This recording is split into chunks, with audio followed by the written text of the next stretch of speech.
Hello friends, Mahanadi அடுத்து வர எபிசோடில் என்ன நடக்கலாம் அப்படிங்கிறத பற்றி பார்க்கலாம். இன்றைக்கான எபிசோட் இன்ட்ரெஸ்டிங்கான சுவாரஸ்யமான எபிசோட் அப்படின்னு சொல்கிறதா இல்லை குழப்பமான எபிசோட்டுன்னு சொல்கிறதான்னு ஒன்றுமே புரியல. ஏன்னா விஜய் கிட்ட நிவின் பேச வந்தார். அந்த நேரத்தில் விஜய் கொஞ்சம் அமைதியாக இருந்து நிவின் என்ன தான் சொல்கிறாருன்னு கொஞ்சம் கேட்டிருக்கலாம். அதே நேரத்தில் ஏற்கனவே விஜய் வந்து நிவின் கிட்ட எல்லா விஷயத்தையும் சொல்லும்போது நிவின் அந்த நேரத்தில் கேட்டிருந்தா ரொம்பவுமே நல்லா இருந்திருக்கு. ஏன்னா அவரால் தான் இந்த பிரச்சனை ஸ்டார்ட் ஆகி இவ்வளோ பெருசாக வந்திருக்குங்கிறது நிவினுக்கு தெரியும். அப்படி இருக்கும்போது விஜய் எவ்வளோ எமோஷனலாக அந்த வீட்டுக்கிட்ட பிரச்சனை நடக்கும்போது நிவின்கிட்ட பேச வந்தார். ஆனால் அந்த நேரத்தை சந்தர்ப்பத்தை பயன்படுத்தி நிவின் வந்து விஜயை வந்து அப்படியே ரொம்பவுமே கொஞ்சம் அசிங்கப்படுத்துகிற மாதிரி பேசிட்டாரு. இது வந்து கர்மா இஸ் பூமரங் அப்படி இப்படின்லாம்.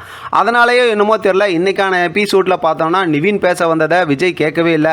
அவர் கொஞ்சம் கேட்டிருந்தாருன்னா இந்த பிரச்சனை ரொம்ப சீக்கிரமாக முடிஞ்சிருக்கும் அப்படிங்கிற மாதிரி தான் இன்னைக்கான எபிசோட் இருந்துச்சு.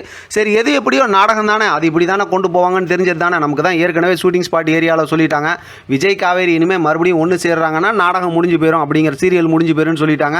ஆனால் இதுக்குள்ள நடக்கிற கதையை கொஞ்சம் சுவாரஸ்யமாக கொண்டு போங்கப்பா அப்படிங்கிறது மட்டும்தான் நம்ம வந்து ரொம்ப கெஞ்சிக்கிட்டு இருக்கோம் அவங்கள்ட்ட. ஏன்னா விஜய் காவேரியை ரொம்ப சந்தோஷமாகவே பார்த்துட்டு இப்போ திடீர்னு இப்படிலாம் ஒரு ஸ்டோரியை பார்க்கும்போது ரொம்ப மனசு கஷ்டமாக தான் இருந்துகிட்டு இருக்கு. இப்போ அடுத்த இந்த வாரத்துக்கான ஸ்டோரி அடுத்து என்ன கதை அப்படிங்கிறத பற்றி பார்த்தோம் அப்படின்னா, ஏற்கனவே கதாநாயகன் ஷூட்டிங் நடக்கிற ஷூட்டிங் ஸ்பாட் ஏரியாவோட ஃபோட்டோ நமக்கு காட்டினாங்க. அதனால் அடுத்து குமரன் வந்து அதில் வந்து ஃபஸ்ட்டாக செலக்ட் ஆகிற விஷயத்தை அடுத்து கொண்டு வருவாங்க. இதுக்கிடையில் பார்த்தோம் அப்படின்னா காவேரி வேலைக்கு போவாங்க. இன்றைக்கி போட்டிருந்த அந்த ரெட் கலர் சட்டை தான், சுடிதார் தான் போட்டிருந்தாங்க அந்த இது.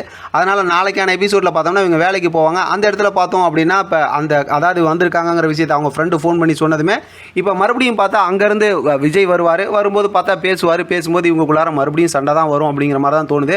அது மட்டும் இல்லாமல் காவேரி ஒரு வார்த்தை சொல்கிறாங்க பாருங்கள், உங்கள் வேலையை பார்த்துட்டு போங்க அப்படிங்கும்போது விஜய் ரொம்பவுமே அப்படியே பிரேக் ஆகிடுவார். ஆனால் எது எப்படினாலும் நம்ம சாக்லேட் பாய் விட மாட்டார். ஏன்னா இன்றைக்கி நிவின்ட்ட ரொம்ப ஸ்ட்ராங்காக சொன்னார்ல, என் உயிர் காவேரி, காவேரியோட உயிர் நாங்கள் ரெண்டு பேரும் அந்தளவுக்கு லவ் பண்ணுறோம், அதனால் எங்கள் பிரச்சனையை நாங்களே பார்த்துக்குறோம் அப்படிங்கிற மாதிரி சொல்லிட்டாரு. அதனால தான் என்னமோ பார்த்தோம் அப்படின்னா அந்த காதலர்கள் தினத்துக்கு காவேரி கிட்ட போய் இம்ப்ரெஸ் பண்ணுறதுக்காக, அவங்கள்ட்ட ப்ரப்போஸ் பண்ணுறதுக்காக கையில் டேப் ரெக்கார்டெல்லாம் எடுத்துகிட்டு போய் செம்மையாக ஒரு ஃபன் கலாட்டா சாக்லேட் பாய் பண்ணுறதா நமக்கு ஏற்கனவே ஃபோட்டோவில் காட்டியிருந்தாங்க. அதனால் அடுத்து அப்படிலாம் நிறையா மூவ்மெண்ட்லாம் இருக்குன்னு வச்சுக்கலாம். இப்போ என்ன தான் விஜய் வந்து கோவத்தில் பேசியிருந்தாலும் நிவின் வந்து கண்டிப்பாக சப்போர்ட் பண்ண தான் செய்வார். இன்னொரு பக்கத்து பார்த்தோம்னா குமரனும் கங்காவும் இதை புரிஞ்சுக்கிட்டு இருக்காங்களா, அதுவே ரொம்ப பெரிய சந்தோஷம்னு வச்சுக்கலாம். ஏன்னா அந்த ரெண்டு பேரும் வந்து அவங்க நல்லவங்களா கெட்டவங்களானவே புரிஞ்சிக்க முடியல, எந்த நேரத்தில் எப்படி ரியாக்ட் பண்ணுவாங்களே. ஏன்னா அவங்களுக்குலாம் விஜய் அவ்வளோ பண்ணியிருக்கிறாரு. அதெல்லாம் வந்து அவங்க நினச்சி பார்த்தாங்கன்னா விஜயோட கேரக்டரை பற்றி பேசவே கூடாது அவங்களாம். ஆனால் அவங்களுமே அப்படி பேசிட்டாங்க. பார்க்கலாம் அடுத்து என்ன நடக்குது, எப்படி ப்ரொமோ வருது, எப்படி ஸ்டோரி மூவ் பண்ணுறாங்க அப்படிங்கிறத தொடர்ந்து நம்ம பேசுவோம். இதை பற்றி உங்களோட கருத்து கமெண்ட் பாக்ஸில் தெரியப்படுத்துங்க. தொடர்ந்து ஆதரவு கொடுங்க. தேங்க்யூ ஃப்ரெண்ட், தேங்க்ஸ் ஃபார் வாட்சிங்.